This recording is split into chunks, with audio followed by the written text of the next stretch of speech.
55 55 और 95 हर उम्र के लिए यकसा मुफीद, मफाद आम्मा का आलम बरदार। जरूर सब्सक्राइब करें, लाइक करें, शेयर करें और बेल आइकन प्रेस करना न भूलें। Rabbani the scholar YouTube channel.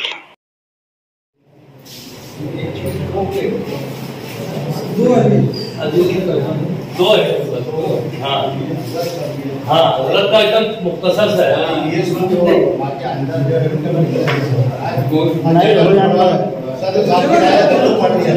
आधे हो जाने तो सर, मतलब जहाँ इतना जहाँ 56 वहाँ बहरहाल मैंने तबसरा नहीं किया आपने। हाँ, मैं खुद भी एक यही बात करना चाह रहा था इस अफसाने के बाद कि मैं ना एक सही कारी बनना चाहता हूँ। मैं अफसाना ना अलामती अफसाना समझते ही। बहरहाल आइए यहाँ पर पहले तरबियत या आपका कारी पहले कारी बनो, फिर तरबियत या आपका कारी बनो, फिर है। आइए मैं यहाँ पर अजीजुर रहमान माही को मदद करता हूँ कि यहाँ तशरीफ लाए और अपनी तकनीक पेश करें। सदर साहब और मदद साहिब नाम, मेरे मजमून का उन्वान है अधूरे इश्क का मोहम्मद पसंद।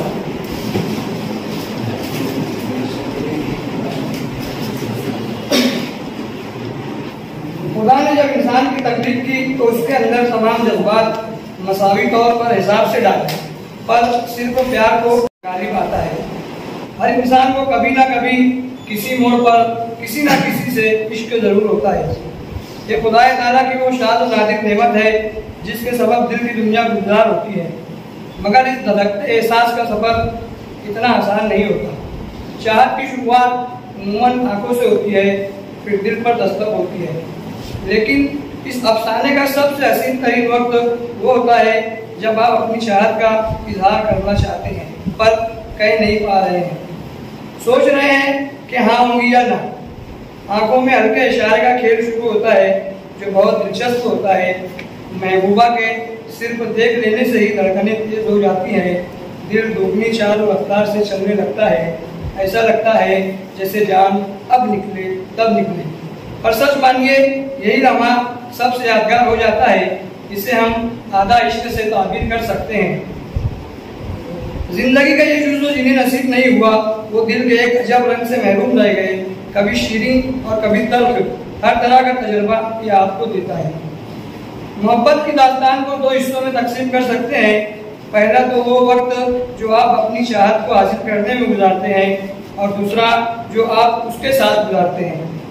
दोनों के ही अपने मुख्तलिफ मिजाज है, मगर पहला हिस्सा अधूरा होते हुए भी मुकम्मल होता है, क्योंकि इसमें आप हिज्र और वसाल दोनों की लज्जत से आशना हो जाते हैं। उसे छुप छुप कर देखना, उसके करीब जाने की कोशिश करना, उसकी तवज्जो अपनी जानिब मबजूर करने की जिद्दोजहद, उसे रूबरू देखकर भी लब बस्ता होकर कुछ न कह पाने की कसक, ये तमाम बातें आपको खट्टी मीठी यादों से लबरेज कर देती है। कभी ऐसा भी होता है वो आपके बिल्कुल पास में हो, मगर आप उससे कुछ कहना क्या, उससे नजरें भी ना मिला सके। फिर बाद में याद करके ये सोचें कि काश मैंने कह दिया होता। आप जिसे चाहते हैं उसे ये पता न चले, ऐसा भी नहीं है। आप ना भी कहना चाहें मगर आपकी आंखें चुगली कर ही देती है। आंखों की ज़बान खामोशी भरी होती है, कुछ न कहकर भी सब कुछ बयां कर देती है। इन्हीं खुशनुमा लम्हों के दायरे में आपका इश्क परवान चढ़ता है, इसमें कोई कैद नहीं होती। वो मोहब्बत ही क्या जो किसी दायरे में बंध जाए, ये तो आज़ाद है। कितना लाजवाब वक्त होता है वो जब वो आपके सामने हो पर आप उससे दिल की बात ना कह सके। ये अधूरापन ही इश्क का मुकम्मल होना है। इस आधी अधूरी चाहत की यादें तमाम उम्र आपके होठों पर हल्की सी मुस्कुराहट ले आती है और कभी आंखों के किनारों को नम कर जाती है। इसमें पाना होना नहीं होता। आखिर कितनी अजीब होती है ये चुभन जो लोग अपनी जिंदगी खुमारी में गुजार देते हैं। मुद्दतों बाद भी इन पलों की ताजगी और खुशबू बरकरार रहती है। हकीकत की थरथराती सतह पर गिरे ख्वाबों को ये टुकड़े चैन सुकून सब छीन लेते हैं। ऐसा नहीं है कि आपको किसी एक से प्यार हो, ये एहसास आपके दिल के दरवाजे पर बार बार दस्तक दे सकता है, कहा जाता है कि सच्चा प्यार बस एक बार ही होता है, लेकिन ऐसा नहीं है। हाँ, पूरी शिद्दत से किया पहला प्यार तो सिर्फ एक बार ही होता है, और बकिया जितनी मर्तबा आप ऐसी वाबस्तगी महसूस करते हैं वो सब पहले प्यार के अक्स होते हैं जो ताक़ुब करते रहते हैं। कोई भी पहले प्यार से ज़्यादा अजीज नहीं हो सकता, क्योंकि वो तो पूरे कागज़ पर गहरी रोशनाई से के लफ्ज़ होते हैं जो मिटाने पर भी नहीं मिट सकते। एक दिन ऐसा आता है जब आप उससे दिल की बात कह ही देते हैं, फिर तो सारा वक्त उसके साथ पर लगाकर परवाज करने लगता है। सारी दुनिया खुशियों से पूर्ण लगती है। हमेशा लगता है कि अब जो भी वक्त मिले उसी के साथ उसी के पहलू में गुजरे। कभी किसी बात पर रूठना मनाना भी होता है। इस रिश्ते की खास बात ये होती है कि गुस्सा भी प्यार की शक्ल इख्तियार कर लेता है। ये दिल का आईना चटक कर रेजा रेजा हो जाता है जब आपकी चाहत किसी वजह से दूर हो जाती है। ये वक्त सबसे ज़्यादा कर्मनाक व मुश्किल भरा होता है। ऐसा लगता है सब कुछ खत्म हो गया। हर वक्त बेचैनी, दर्द भरा चेहरा और वक्त बे वक्त आँख से गिरते आंसू आपकी ज़िंदगी को मायूसी से भर देते हैं। अगर इसके वापस आने के रास्ते बंद हो गए हों तो आपको ज़िंदगी की रफ्तार को बरकरार रखने के लिए नई शुरुआत करनी ही पड़ती है, और यही तो ज़िंदगी का दस्तूर है। किसी के आने जाने का उस पर कोई असर नहीं होता, तो बेहतर है कि आप एक नए सफ़र का आगाज़ करें जहाँ फिर से प्यार की गुंजाइश बने। लेकिन उसके लौट आने की कोई गुंजाइश बाकी हो तो फिर सब कुछ छोड़कर उससे दोबारा खुद से मुंसलिक करने में जुट जाना चाहिए। पाने खोने के बीच में प्यार को मत रखिए, क्योंकि इसमें हिसाब नहीं होता। यहाँ तो पाना ही पाना है। किसी को हासिल करना ज़्यादा अहम नहीं है, बजाय उसके कि उसे चाहते रहना। उसे भूल पाना भी मुमकिन नहीं है और भूलना भी नहीं चाहिए। खुद से ये सवाल करें कि जिसकी वजह से आपकी ज़िंदगी के कुछ रोज़ सबसे खूबसूरत बन गए हो, क्या आप उसे भुलाना चाहते हैं? शायद नहीं। इन यादों को दिल की किसी काल कोठरी में दफन कर दें, मगर उसमें एक झरोका भी रखें ताकि कभी कभी आप उसे निहार दें। ये अधूरापन ही जिंदगी को मुकम्मल बनाता है। इसके साथ जीना शुरू कर दें और कदम बढ़ाएं एक नई कहानी की संग, एक और अधूरे इश्क की तरफ। यही आपको फिर से खुशियों से भर देगा। एक और मौका दीजिए इश्क को, फिर देखिए आपकी दिल की दुनिया कैसी अंगड़ाइयाँ लेती है। वो लोग बहुत खुशकिस्मत थे जो इश्क को काम समझते थे या काम से आशिकी करते थे। हम जीते जी मसरूफ रहे, कुछ इश्क किए कुछ काम किए। काम इश्क के आड़े आता रहा और इश्क से काम लगता रहा, फिर आखिर तक आकर हमने दोनों को अधूरा छोड़ दिया।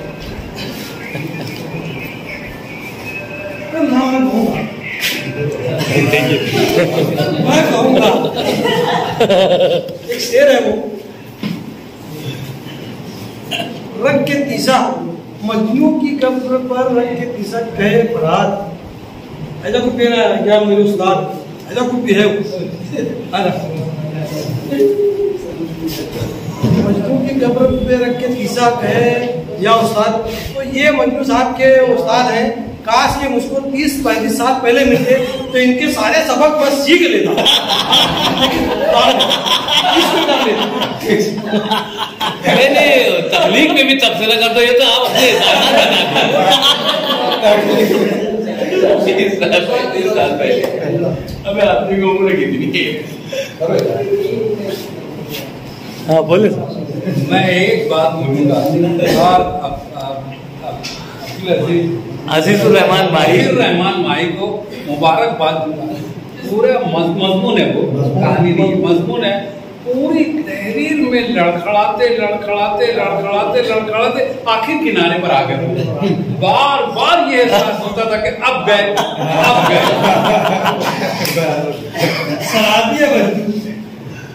बहुत पहले जब वो रानू आरिफ मारवी और सबकी, तो रानू का किसी नावल में एक जुमला है मियाँ कि मोहब्बत जो है वो एक सिगरेट की मानिंद है जो आग से शुरू होती है और राख पर खत्म होती है। और नेहरू ने उसमें वो उसकी जो आपबीती है उसमें एक बहुत खूबसूरत जुमला लिखा है इस ताल्लुक से कि औरत और चिड़िया दोनों अपने आशिक को, औरत अपने आशिक को और चिड़िया बाज को देखे बगैर जान लेती है कि ऊपर की डाली पर बैठा वो मुझे तक रहा है। ये बार बार ये एहसास उसमें होता रहा। मैं इस लड़खड़ाती खूबसूरत तहरीर के ऊपर मैं अब्दुर्रहमान माही को मुबारकबाद दूंगा। मैं अब्दुर्रहमान माही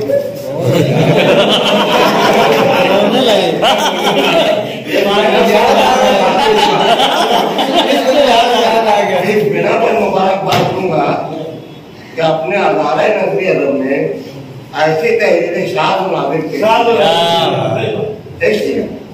और मुझको याद आया जब हम लोग 9वीं जमात में थे तो गजल जो बात है, गजल की तारीफ और गजल के बारे में कुछ मालूमात हमारे सर जो थे उन्होंने इसी किस्म का एक इश्किया मजमून बांधा था।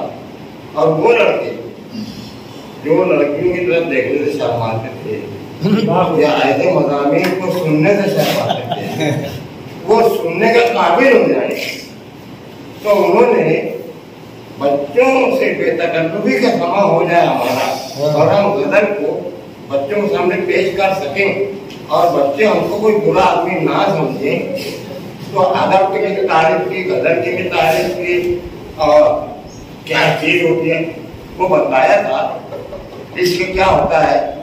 तो उन्होंने काफी तफसील से पीरियडिक ले डाला पूरा, जैसे कि अब्दुर्रहमान माही इसकी तफसीर बयान कर डाली। तो इस बात पर मैं उसको मुबारकबाद पेश कर सकता हूँ। उन्होंने पुराना जमाना याद दिलाया। सबको याद दिलाया। अरे सबको पुराना जमाना याद है, सोच रहा था कि एक आध इसमें कर डालो आगे।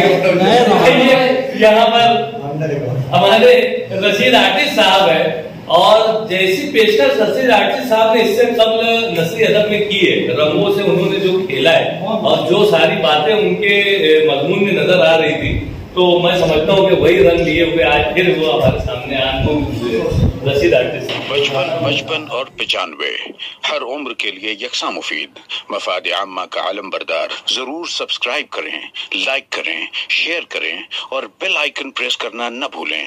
Rabbani the scholar YouTube channel.